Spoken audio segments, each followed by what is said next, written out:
Menteri Keuangan Amerika Serikat Scott Bessent mengatakan masih memperkirakan Presiden Donald Trump dan Xi Jinping akan bertemu. Bessent juga memperingatkan semua opsi terbuka untuk membalas tindakan China yang memperketat ekspor logam tanah jarang.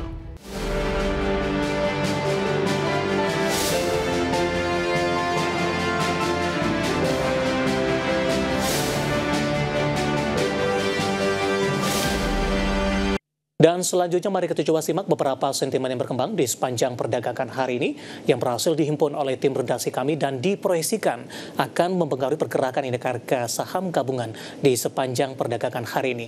Dan tampaknya kali ini didominasi oleh sentimen internasional dan informasinya apa saja. Mari kita coba simak tayangan berikut ini. Menteri Keuangan Amerika Serikat Scott Bessent mengatakan masih memperkirakan Presiden Donald Trump dan Xi Jinping akan bertemu. Bessent juga memperingatkan semua opsi terbuka untuk membalas tindakan China yang memperketat ekspor logam tanah jarang. Bessent menambahkan sudah ada komunikasi substansial selama akhir pekan setelah Beijing gagal menjawab pertanyaan Amerika yang merujuk ke pertanyaan terkait keputusan China mengenai logam tanah jarang pekan lalu. Sehingga Trump membalas di Jumat pekan lalu dengan mengancam akan membatalkan rencana pertemuan di KTT Kerjasama Ekonomi Asia Pasifik di Korea Selatan akhir bulan ini.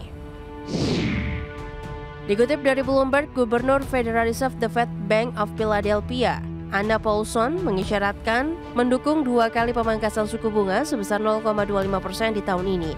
Pasalnya kebijakan moneter seharusnya tidak terpengaruh oleh dampak tarif terhadap kenaikan harga konsumen. Anda menilai keputusan para pembuat kebijakan yang memangkas suku bunga 1/4 poin persentase bulan lalu masuk akal karena kebijakan moneter relatif restriktif. Anda berargumen, pelonggaran kebijakan sesuai dengan ringkasan proyeksi ekonomi terakhir The Fed. Diketahui para pejabat The Fed akan mengadakan 2 pertemuan lagi di tahun ini, termasuk pertemuan yang dijadwalkan 28 hingga 29 Oktober di Washington. Bursa Wall Street akhirnya kompak menguat di Senin waktu setempat setelah terkoreksi akhir pekan lalu. Saham-saham memulihkan diri dari tekanan jual setelah Presiden Amerika Serikat Donald Trump mengatakan hubungan dagang dengan China masih baik. Indeks Dow Jones ditutup naik 1,29% di 46.067,58. Indeks S&P 500 melesat 1,56% di 6.654,72. Nasdaq Composite melonjak 2,21% di 22.694,61 dengan saham teknologi memimpin kenaikan. Oracle melonjak lebih dari 5%, Nvidia naik hampir 3%, Broadcom naik hampir 10% setelah kemitraan dengan OpenAI resmi diumumkan. Berbagi sumber, IDX Channel. Beralih ke informasi indikator perdagangan lainnya, pemirsa, di mana nilai tukar rupiah cenderung menguat di perdagangan Selasa di tengah membaiknya sentimen setelah Presiden Amerika Donald Trump melunak terhadap Tiongkok. Dikutip data RTI di Selasa siang tadi, rupiah menguat di 0,11% di level 16.558 per dolar Amerika, di mana secara intraday rupiah sempat menguat ke 16.540 per dolar Amerika. Sebelumnya rupiah sudah dibuka menguat di 0,03% di level 16.550 per dolar Amerika di Selasa pagi tadi. Penguatan dolar Amerika batasi pergerakan rupiah karena di Senin indeks dolar Amerika ditutup menguat di 0,31% di 99,283. Namun di Selasa pagi, indeks dolar Amerika melemah di 0,02% di 99,269. Sementara dari global, sentimen membaik setelah Presiden Amerika Donald Trump melunak terhadap Tiongkok setelah sempat mengancam dengan tarif biaya masuk 100%, di mana Trump memberi sinyal siap untuk kembali ke meja perundingan, di mana Menteri Keuangan Amerika Scott Bessent menyatakan pertemuan Trump dengan Presiden Xi Jinping di KTT APEC bulan ini masih mungkin akan terjadi. Kita akan coba update pergerakan nilai tukar rupiah terhadap sejumlah mata uang utama berikut ini. Ya, tampaknya berbalik melemah pemirsa di level 16.588 rupiah, kemudian terhadap euro di 19.232 rupiah maksud kami. Pound sterling di 22.016 rupiah, kemudian terhadap yen Jepang di level 109,18 rupiah. Dan data terkini dari RTI kembali menguat tipis di 0,04% di 16.570 per dolar Amerika Serikat.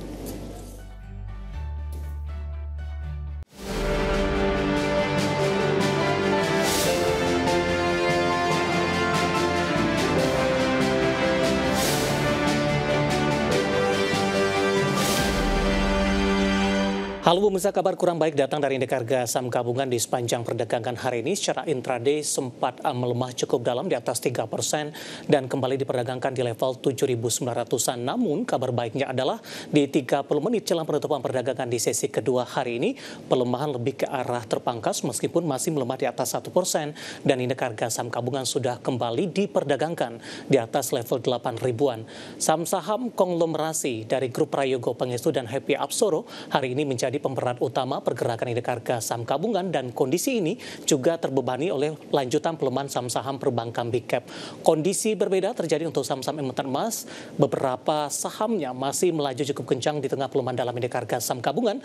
Di tengah harga komoditas emas kembali mencatatkan rekor tertinggi di atas level 4.100 dolar Amerika per troy ounce-nya. Dan seperti apa review di sepanjang perdagangan hari ini, proyeksi untuk perdagangan esok, hari jangka menengah dan juga untuk jangka panjang, dan kembali bersama saya David Sun Oval. Kita jelang IDIC segera closing selengkapnya.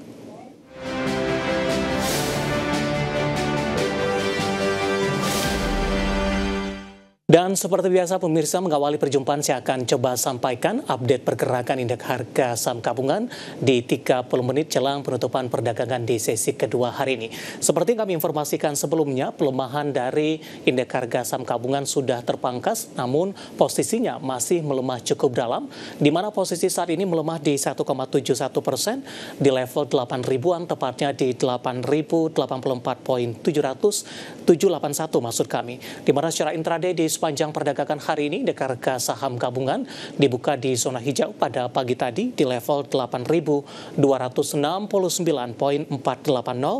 Kemudian beberapa menit pasca pembukaan, indeks harga saham gabungan melanjutkan penguatan ke 8.284.910 dan merupakan salah satu level intraday tertinggi sepanjang masa.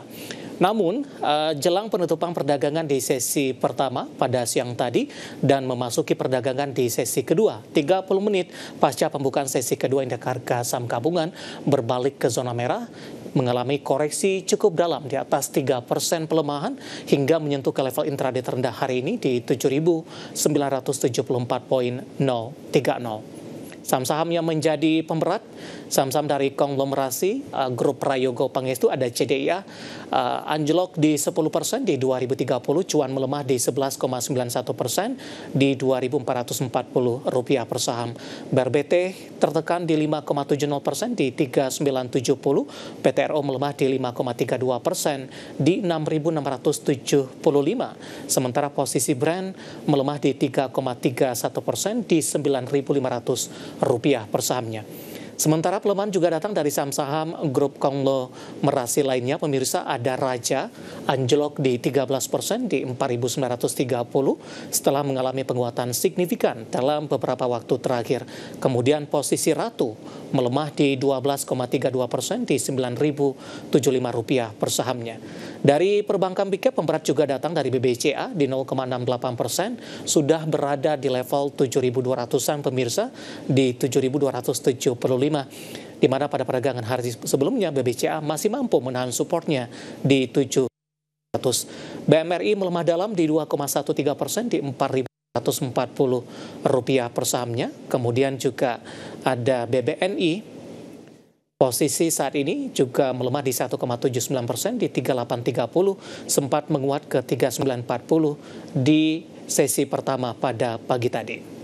Sementara posisi saham-saham yang masih bergerak di zona hijau dari barang baku, emiten emas BRMS menguat di 2,33% di 1.100, kemudian Archie melesat di 12% di 1.390 dan PSAB penguatan terbatas di 0,80% di Rp630 per sahamnya. Kondisi berbeda terjadi untuk saham emas, hari ini berbalik melemah di 4.350 setelah menguat tadi di 4.570, pelemahan juga terpangkas, intraday sempat ke 4.150. Updatean pergerakan indeks harga saham gabungan di 30 menit jelang penutupan perdagangan di sesi kedua hari ini, dan semoga bisa menjadi salah satu referensi untuk Anda.